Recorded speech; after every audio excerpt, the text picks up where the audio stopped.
بسم اللہ الرحمن الرحیم، السلام علیکم۔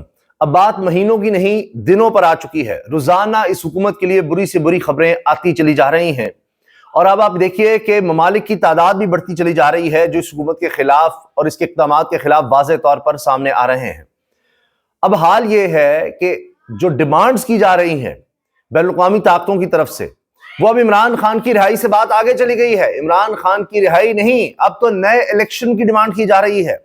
پوری دنیا کو پتا چل چکا ہے کہ پاکستان میں الیکشن رگڈ تھے، 2 نمبر الیکشن تھے، اور جس طرح سے یہ حکومت مسلط کی گئی ہے، ملک نہیں چل رہا، ملک کا نظام نہیں چل رہا۔ اور پھر بین الاقوامی سطح پر آپ دیکھیے، عالمی سطح پر دیکھیے، اوورسیز پاکستانیز کا کردار دیکھیے۔ انہوں نے اپنے اپنے ممالک میں تمام لوگوں کو، تمام حلقوں کو یہ سمجھا دیا ہے کہ پاکستان میں بنیادی انسانی حقوق کی خلاف ورزیاں ہو رہی ہیں۔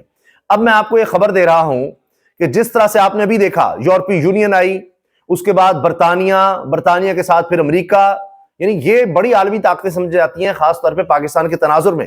ابھی تو آپ چھوڑ دیجئے رشیا کو اور چین کو، وہ بھی کوئی خوش نہیں ہے، وہ بھی کوئی ڈھکی چھپی بات نہیں ہے کہ موجودہ رجیم سے نہ چین خوش ہے، نہ رشیا خوش ہے، کوئی بھی خوش نہیں ہے۔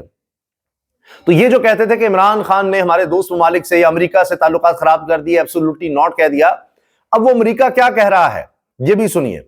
امریکہ کی طرف سے اب ڈیمانڈ آ رہی ہے کہ نئے الیکشنز کروائے جائیں۔ عمران خان کی رہائی تو ہے ہی، پھر یہ بات بھی ہو رہی ہے کہ عمران خان کی خیریت کے بارے میں جب تک اس کو لائیو سٹریم نہیں کیا جاتا، اس کے کیسز کو لائیو سٹریم دکھایا جائے، یعنی براہ راست لوگ دیکھ سکیں کہ وہ کس حال میں ہے، تب تک جناب امریکی عہدیداروں کو بھی تسلی نہیں ہو رہی۔ امریکی رچرڈ گرنیل نے جب اپنے ہی لوگوں کو لتاڑ دیا ہے، اپنی ہی حکومت کو، تو وہ پاکستان کے بارے میں کیا کرے گا، یہاں کے کرتا دھرتاؤں کے بارے میں کیا کرے گا؟ آپ صرف ایک چیز دیکھ لیجئے، ابھی تک ان کی زبانیں بند ہیں، گونگے ہو چکے ہیں، کوئی جواب نہیں ہے۔ کسی حکومتی عہدیدار کی طرف سے کوئی جواب نہیں آئے گا۔ وہ جواب دیں بھی کیسے جب عوامی حمایت ان کے ساتھ نہیں ہے؟ جواب وہ دیتا ہے، کھڑا وہ ہوتا ہے جس کے پاس کوئی جگہ ہو کھڑے ہونے کے لیے۔ یہ تو 2 نمبر ہی سے آئے ہیں، جعلی ہیں، سب کو پتا ہے، اور ان کو صاف وہ کہہ دیتے ہیں کہ تم تو ہوئی جعلی حکمران، تو یہ کیا آگے سے جواب دیں گے؟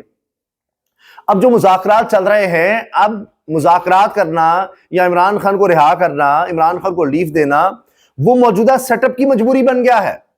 کیونکہ اب بات جو یورپی یونین سے شروع ہوئی، وہاں کہا گیا جی تحریک انصاف کے لوگوں کو سزائیں دی گئی ہیں، ملٹری ٹرائل کیا گیا، یہ غلط ہے۔ اس کے بعد برطانیہ بیچ میں آ گیا، برطانیہ کے ساتھ ہی امریکہ آ گیا۔ اب جو بات آگے بڑھنے والی ہے اس میں محمد بن سلمان کی انٹری ہونے والی ہے۔ یہ بھی کہا جا رہا ہے دبئی کے حکمران بھی بیچ میں آ سکتے ہیں، اور طیب اردوان بھی، یعنی یہ 3 طاقتیں بھی ساتھ ملنے والی ہیں، اور یہ سب ہوگا امریکہ کے تھرو ہی، یہ بھی کہا جا رہا ہے۔ اور اس میں جو بات بنیادی ہوگی وہ عمران خان کی رہائی کی تو ہوگی، لیکن مسئلہ یہ ہے کہ عمران خان رہا ہو گئے تو پھر تو بات ہی باقی عمران خان نے خود سنبھال لینی ہے۔ نئے الیکشن بھی ہوں، 26ویں یعنی ترمیم بھی واپس ہو، وہ اب پھر اتنی زیادہ چیزیں مانی نہیں رکھیں گی۔ تو پہلے ہی آپ دیکھیے جیل میں بیٹھا ہوا شخص ان سے نہیں کنٹرول ہو سکا، اب جب بات اس کی رہائی سے آگے الیکشن کی طرف جا رہی ہے تو یہ کیا کریں گے؟ آگے ڈیمانڈز بڑھتی جائیں گی۔ اور آپ دیکھیے کہ اسحاق ڈار یہاں تک پریشان تھے کہ جب یہ مذاکرات کی بات ہوئی تو اسحاق ڈار نے ایک شکوہ کیا تحریک انصاف سے کہ جی آپ نے یہ جو لوگوں کی ہلاکت ہے اس کا معاملہ کیوں اٹھایا؟ وہ عالمی سطح پر ہم سے بڑے سوال پوچھے جا رہے ہیں، ان کے پاس جواب کوئی نہیں۔ الٹا تحریک انصاف کے لوگوں نے کہا کہ آپ نے گولی کیوں چلائی، اس کا کوئی جواب نہیں اسحاق ڈار کے پاس۔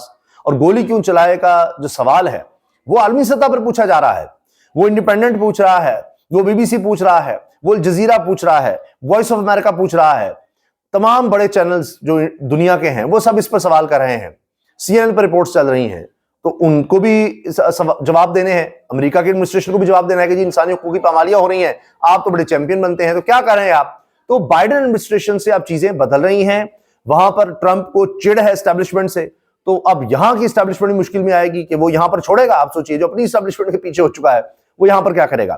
اب جس طرح سے مشاہد بن سید صاحب جو چین کی اسٹیبلشمنٹ کو بھی سمجھتے ہیں، انٹرنیشنل اسٹیبلشمنٹ کو سمجھتے ہیں، انہوں نے کافی عرصہ پہلے یہ بات کہی تھی کہ دیکھ لیں کچھ ہوگا، اور یہ امریکی الیکشن سے بہت پہلے، کئی مہینے پہلے انہوں نے بات کی تھی، جب لگ رہا تھا کہ جی ٹرمپ اب آ رہا ہے، وہ صدارتی امیدوار کے طور پر ریپبلکنز کی طرف سے نامزد ہو گیا، تبھی سے انہوں نے کہنا شروع کر دیا تھا کہ اب وہ حالات نہیں رہیں گے، بائیڈن فارغ ہو رہا ہے۔ پھر بائیڈن کو پیچھے ہٹنا پڑا، وہ صدارتی امیدوار سے بھی فارغ ہوا، اس نے جو ڈیبیٹ کی ٹرمپ سے اس میں اس کو منہ کی کھانی پڑی، کمالا ہیرس بھی ہار گئی۔ تو اس سے پہلے مشاہد حسین سعید نے کہا تھا کہ اگر ٹرمپ جیت گیا تو پھر ایک فون کال آئے گی اور یہاں پر کسی میں جرت نہیں ہوگی کہ ادھر سے ادھر اس کو کر سکیں، کیونکہ یہ تو خود کہتے ہیں وینٹیلیٹر پر ہیں، یہ کچھ نہیں کر سکیں گے۔ یہ وہ مہینوں پہلے سے بات کر رہے ہیں، کافی مہینے پہلے سے۔ اب جب بات آ گئی ہے کہ جی یہیں سے بات چلے گی، اور وہ ایک کال جس کی ایک کاپی ریاض میں بھی جائے گی اور یو اے بھی جائے گی، دبئی بھی جائے گی، تو وہاں سے چیزیں ہونی ہیں۔ تو ان کو تو ہر سطح پر وینٹیلیٹر ہیں۔ ان کی جائیدادیں ہماری اشرافیہ کی آپ دیکھیے $12.5 ارب، جس میں مریم نواز سے لے کے زرداری خاندان، شریف خاندان، ان سب کی وہاں پر ہر کسی کی جائیدادیں نکلتی ہیں۔ جہاں پر جائیدادوں کا پتہ لگے گا دنیا میں کہیں، یہ ہمارے حکمران خاندان ضرور پکڑے جائیں گے۔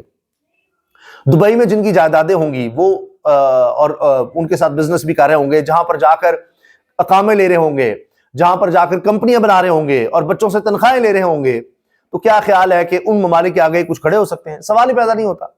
تو اب جب بات دبئی تک جانی ہے، ریاض یعنی سعودی عرب تک جانی ہے، اور اردوان کے بارے میں بھی کہا جا رہا ہے، اب یہ مشاہد حسین سید کے الفاظ ہیں، وہ انٹرنیشنل اسٹیبلشمنٹ سے رابطے میں بھی ہیں، ان کو بھی پتا ہے، بڑی بڑی آرگنائزیشنز کے ساتھ وہ کام کر رہے ہیں۔ جب وہ یہ بات کر رہے ہیں تو آپ سمجھ آئیے کہ کیا صورتحال بننے جا رہی ہے۔ تو وہاں سے بھی جب آئے گا تو یہ تو اب ہر طرف سے گھر گئے ہیں۔ یہاں سے عوام ان کے خلاف، باقی انہوں نے عوام پر جو جبر و تشدد کیا وہ یہ کہ جی باہر سے امریکہ بہادر ہمارے ساتھ ہے، بس ٹھیک ہے، ہم اس کو سرو کرتے رہیں گے، ہم اس کی غلامی کرتے رہیں گے، تو ہمیں کوئی نہیں پوچھے گا، جہاں بھی ہوگا وہ بچا لے گا، IMF سے معاملات بھی ہم ان کے تھرو طے کر لیں گے۔ اب سب چیزیں بدل رہی ہیں اور اتنی تیزی سے یہ تاش کے پتوں کی طرح بکھرنے والے ہیں، تاش کے پتوں کی طرح۔ اور اس لیے اب آپ یہ بھاگ دوڑ دیکھ رہے ہیں۔